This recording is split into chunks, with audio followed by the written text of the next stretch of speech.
Welcome back to Wickerson Studios. I know you're very excited to get on to differentiation and integration in calculus within the Grasshopper canvas for Rhino 3D environment, but I'm going to show you here a little preliminary, pretty simple Pythagorean uh, distance that we're going to generate on the hypotenuse of this triangle, and it's extremely parametric, and I'm going to just continue along with my past exercises. I'm not going to build these files with you because they take too long and they're too tedious, and you probably want them done for you. And there's a few tricks in here that I'll show you on this video, but you're going to want to go to my GitHub. You're going to want to jump on there and find the calculus folder. It's available through my tier 1 level Patreon, and I am just flying through this book, Single Variable Calculus. So here we go. If I make my changes, and you'll notice here, the subtleties are basically I'm using different scripts. I'm using my number pad on my Windows computer and the Alt key to get in some special functions. But there's a lot of tricks in here that it's not acceptable in the expression node in Grasshopper. You can't just translate it in. It's probably not efficient as working in Jupyter Notebooks or something like that. But here it is. If I change, I can run that. But not only can I change that on X1 and 2 and Y1 and 2, I'm actually able to go into the negative, which is nice because I've built a little grid that will allow me to do it. And you'll watch the distance stays in the absolute value here for the function. And I've just shrunk a little thing to tell you what the function actually is so you don't confuse it with other graphs. So a nice little playful thing. And I also have some nice visuals over here with this script that if you select those, you'll have them all in blue.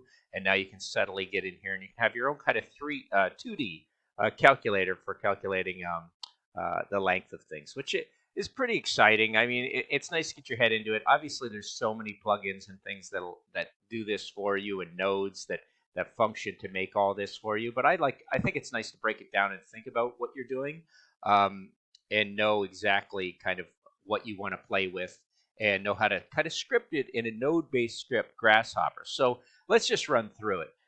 First of all, the top half is quite simple. It is basically, if I select all this, it is the grid that's been generated. I've used that a few times as we go back into the more basic example of change from 0, and I've used it quite a bit in the past nodes as I made lines and curves. So this function, this file, which is listed under 008 coordinates and graphs, that'll be on the GitHub, and everything summarizes as you go through. Like 2 is actually 1 and 2, 3 is actually 1, 2, 3, scripts 1, 2, and 3, and 8 is scripts 1, 2, 3, 4, 5, 6, 7, 8. And we're going to finish up with some circles and ellipses and some practicing with moving them around and having them scale around here. But we're going into the section on functions very quickly after this. We're going to be using some very cool notation, which means I have to up my game a little bit.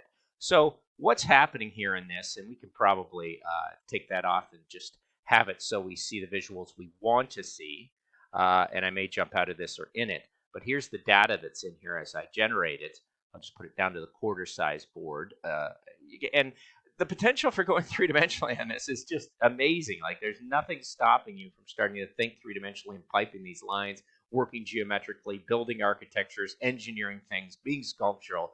I've just learned somehow a little sense of patience in what I'm doing and what would actually happen. So I've generated a point there, which is X. It would help if I took this off ungroup for now.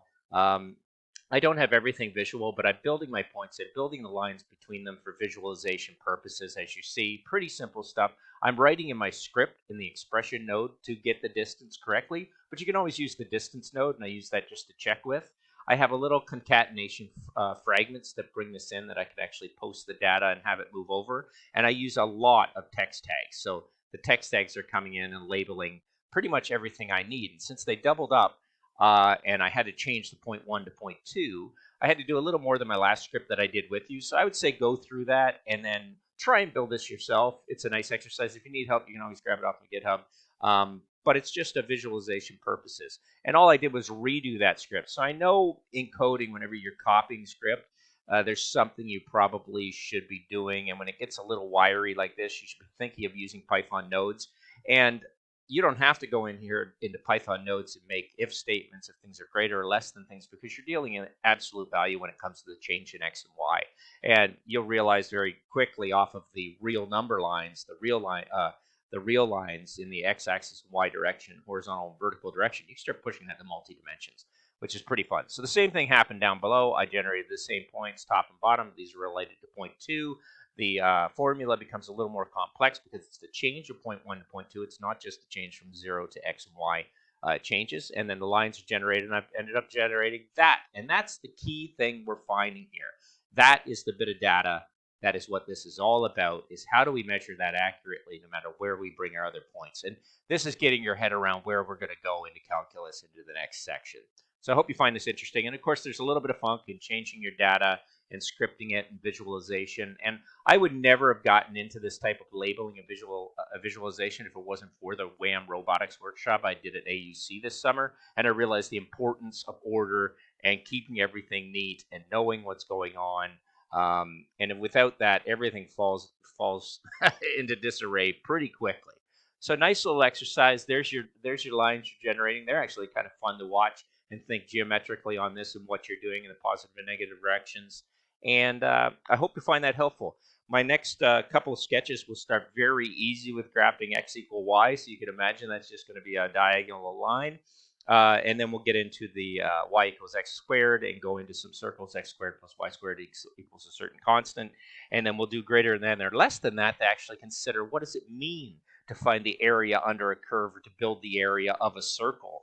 And so that's getting a little more complex, whereas, of course, there's RhinoScript functions in Python or Rhino Common that can generate surfaces and solids and all that. But we're going to stay extremely mathematical and basic. And I'm doing this really not just to honor Daniel Kristev, but also in conversation with Daniel Kristev. I think there's a plug-in to come out of this entire massive script. I think somehow, certain minds are not going to want to be so intrigued by all the data and information that I'm pulling from a calculus text. And they'd be like, well, calculus is fun, but it's not that fun. Well, I actually think it is that fun. I'm just going to go in here and do group and separate that just slightly. But this is the major script that I've been working on. I'm very excited about it. It's allowed me to really think again about where I was in my late teens or in early 20s and what was of interest to me. It only gets more complicated, and I certainly hope you guys find it useful. We'll record that at 008 coordinates and graphs, and it comes from the basic introduction of why I did this, and it's a text by Robert Adams, which is inspiring all the content that's coming out of this. I'm just doing things semi-creative with them. I'm not carrying them to this kind of Wickerson chaotic extreme that I'm used to in a lot of my videos. Like, as soon as I do something new, I'm like, how do I apply it? How do I do something creative with it? Well, I'm kind of reining myself in on that level.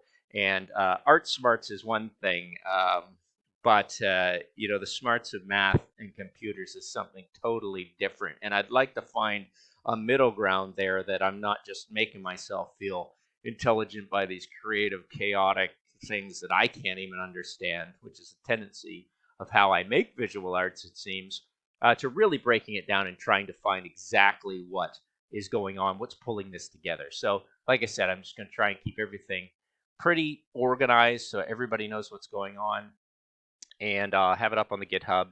And even though I'm not building that script with you, I don't think you have to get the GitHub files to build these scripts. They're fairly simple to start, and the intellectual property behind them is pretty, 2,400 years old. So I don't think anybody interested in geometry, algebra, or even recently calculus, if we're talking the last few hundred years, couldn't build these on their own. So it's just been nice to summarize my own mathematical interest and computer interest and get here. A little bit of rambling at the end of that because it wasn't a full tutorial of how to pinpoint pull this whole thing together. But I do think for those that want to start thinking of working, turning their static Rhino modeling into something parametric or computational, this is the series to do that. So thanks very much for watching.